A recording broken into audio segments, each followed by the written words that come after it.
tuning back in, we're continuing our conversation with Judith and Frank of Top Gun Love. And this segment, how to create hot and sizzling sex after 50. You were talking about there's rituals that you put in place that you teach people to rediscover intimacy. It's intimacy, but not sexual intimacy for the rituals. For the rituals, it's how to every day maintain a level of connection to your partner. So by the time you get to sex, you're connected. And the reason why sex is sizzling isn't just because you have a particular technique, although techniques are excellent, but that isn't really the main thing. The main thing is that you want to be close to your partner. You're loving your partner. That's a really good point, Judith, because one of the issues with not having sex, especially in long-term marriages, that the women don't want it, or there's no intimacy. Exactly. No emotional. So these rituals reestablish the intimacy that you're. It's all about the connection. It's that connection with your partner that makes it sizzling. It makes it. It is. Oh my God, transcendent. I mean, and people say, I hear people say that. Well, after the first year, it's kind of the thrill is gone. Right. Bull. No, it's better not. now. We've been together 12 years now, and it's just as hot, if not hotter than ever. I think it's hotter. Because we work at deepening that connection all day, every day. Yeah. Every day. And so I love hearing that. You guys are so inspirational. Keep going. and so we use these rituals. So you want to tell them about the...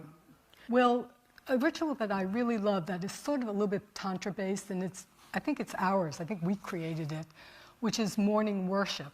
Oh, yeah. So every morning, I usually... Before I leave for work, usually. Yeah, I usually sit on his lap, and I tell him everything I love about him that day. Aww. And then he tells me everything he loves about me that day. But one thing that he always says is what? I love your titties. No matter what else it is. I love your mind. I love the way you're working really on this great. project with me, and yeah. And a friend might say, well, you do that every day. Doesn't it get repetitive? I said, yeah. But it's not what you say. It's the idea that you're saying, I worship you. I cherish you. You're really important to me. And you have great tits. I love, what I love about you, Frank, is a lot of the stuff you say, what you're saying is like, these, some men would go, I'd never do that. What a mushy guy. But you're a Top Gun fighter. You're Top Gun lover. You're like the person to deliver this to us. I love it. Thank you. Thanks. Yeah, there's two other rituals that we do every day.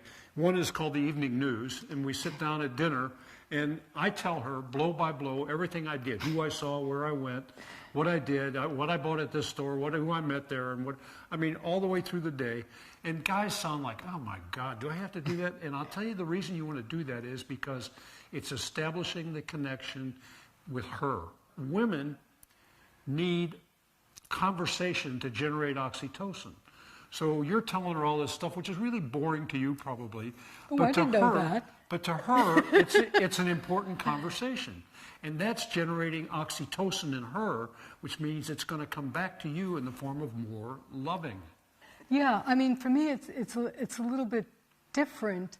For me, of course, I'm a woman, So he's telling me where he was upset and who upset him and what it was who upset him. This is like, I don't know, opium for women, especially to hear from the men, what it is that's going on with him.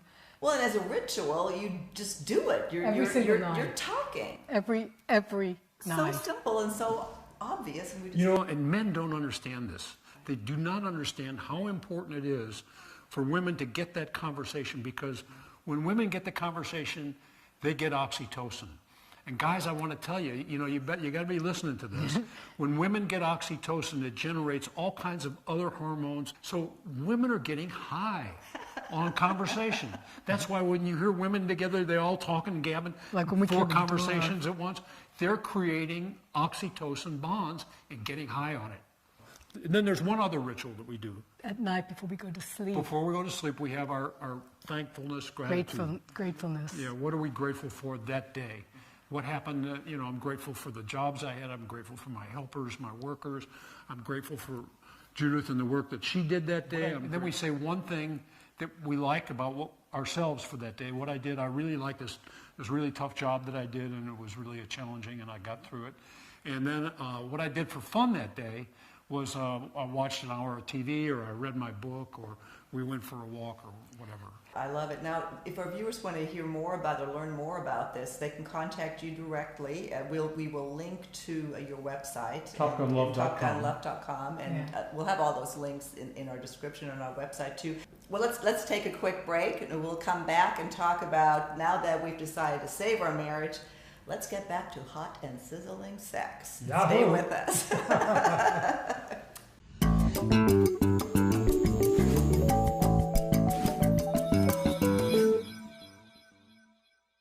So now I want to talk about how to create sizzling sex on a regular, sustainable basis. Okay. Good. So, Masters and Johnson identified 4 stages of sex. It was arousal, plateau, orgasm, and resolution. Mm-hmm. Okay, that's the sex act itself. I'm saying that partner sex has 4 different phases. I call it pre-play, foreplay, the play, and after play. So let me tell you about that. Okay, the play is sexual intercourse as Masters and Johnson described it. Foreplay, we all know, is what you need to do to a woman to get her into an aroused state so that she's receptive. And vice versa. And then the afterplay is what you do after you've had orgasm.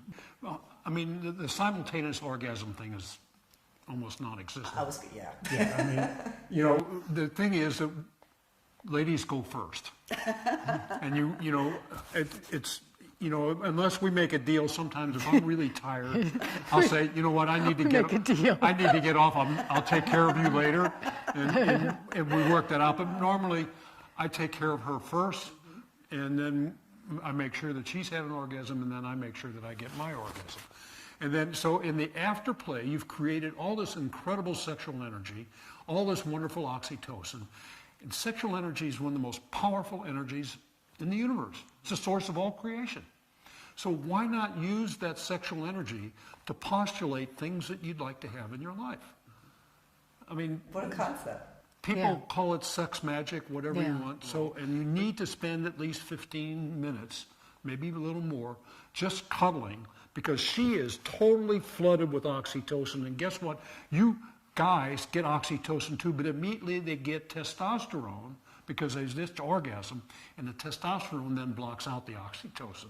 So the guy says, oh, well, what's for dinner? What's on TV? I want to get up and do something. That's why. That's why they do that. We have a whole section of that. Whole book on that. Here, right. That's why they do that.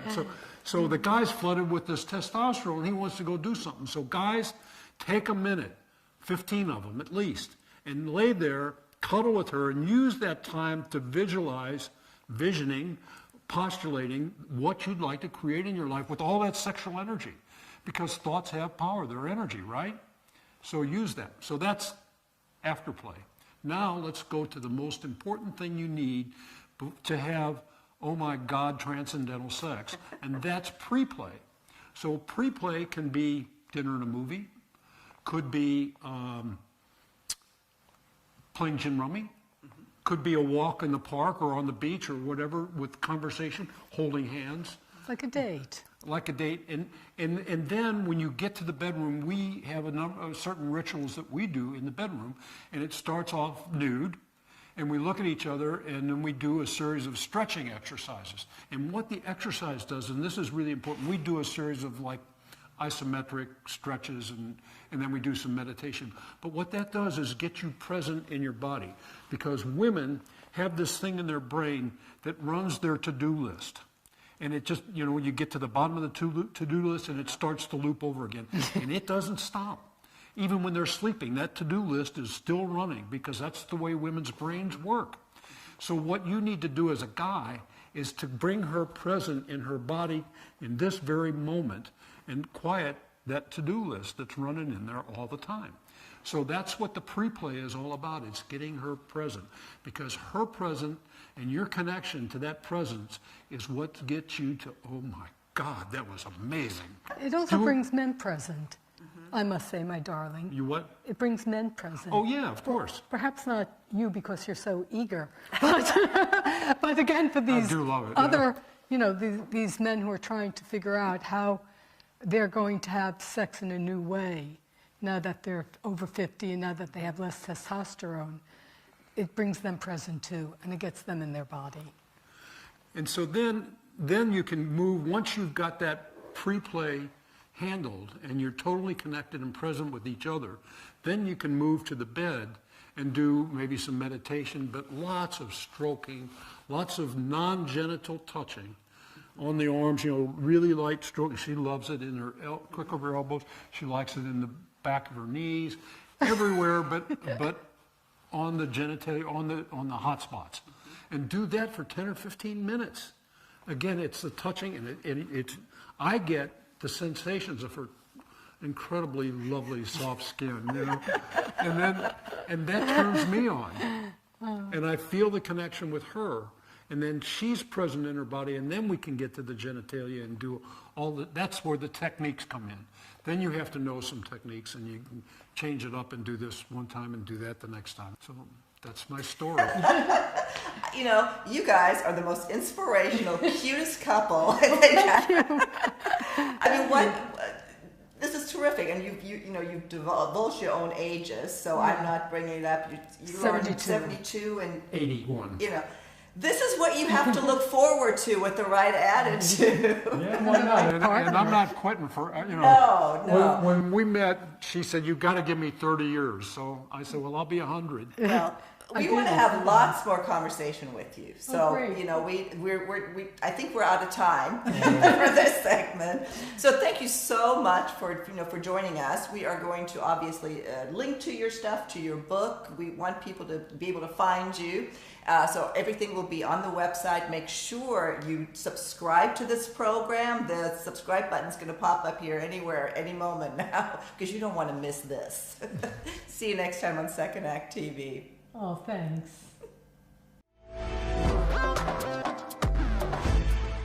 Thanks again for joining us today. Frank and Judith will be back talking about men, women, and their hormones. In the meantime, check out their book. I guarantee you're going to learn something. If you missed our first episode, I posted it right over here. And please be sure to subscribe to our channel. All you have to do is click this button. We'll see you again soon.